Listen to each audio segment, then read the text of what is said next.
বিদেশি শক্তি ধর্মীয় বিভাজন উস্কে দিয়ে বাংলাদেশ আগ্রাসন চালাতে চায় বলে মন্তব্য করেছেন জাতীয় নাগরিক পার্টির এনসিপি সদস্য সচিব আখতার হোসেন।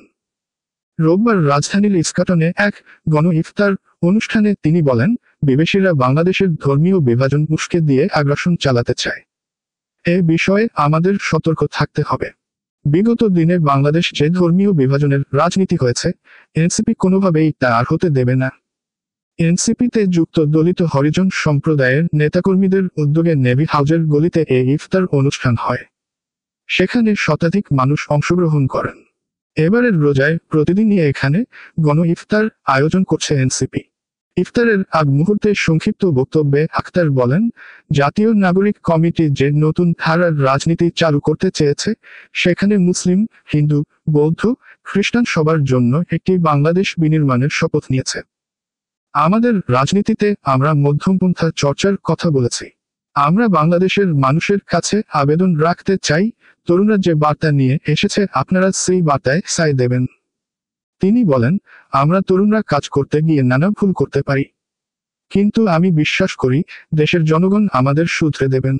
ইফতার আয়োজনের জন্য দলিত সম্প্রদায়কে ধন্যবাদ জানিয়ে আখতার বলেন, বাংলাদেশের দলিত ও হরিজন সম্প্রদায়ের মানুষ আজ মুসলিমদের জন্য ইফতার নিয়ে এসেছে, ইফতারে শামিল হয়েছে।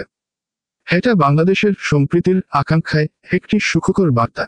এনসিপির যুগ্ম সদস্য সচিব আলাউদ্দিন মোহাম্মদ বলেন, আজ আমাদের জন্য একটা আনন্দের দিন। বাংলাদেশের 7% জনগোষ্ঠী তফসিলি সম্প্রদায় বা শিডিউল কাস্ট। তারা সংখ্যালঘুর মাঝেও সংখ্যালঘু। আজ তারা যেভাবে ইফতার আয়োজন করেছেন, এটা সাম্প্রদায়িক সম্প্রীতির অনন্য নজির।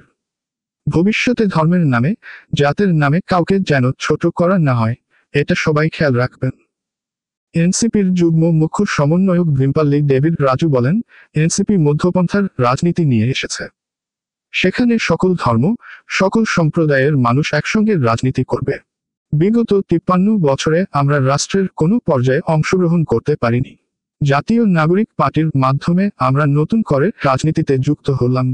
এনসিপির যুগ্ম মুখ্য সমন্বয়ক ও রবিদাস সম্প্রদায়ের প্রতিনিধি কৈলাস চন্দ্র রবিদাস বলেন, বাংলাদেশ শুধুমাত্র একটা সম্প্রদায়ের নয়। এটা হিন্দু, মুসলিম, খ্রিস্টান, বৌদ্ধ, আদিবাসী, দলিত, হরিজন, তফসিলি সহ সব মানুষের।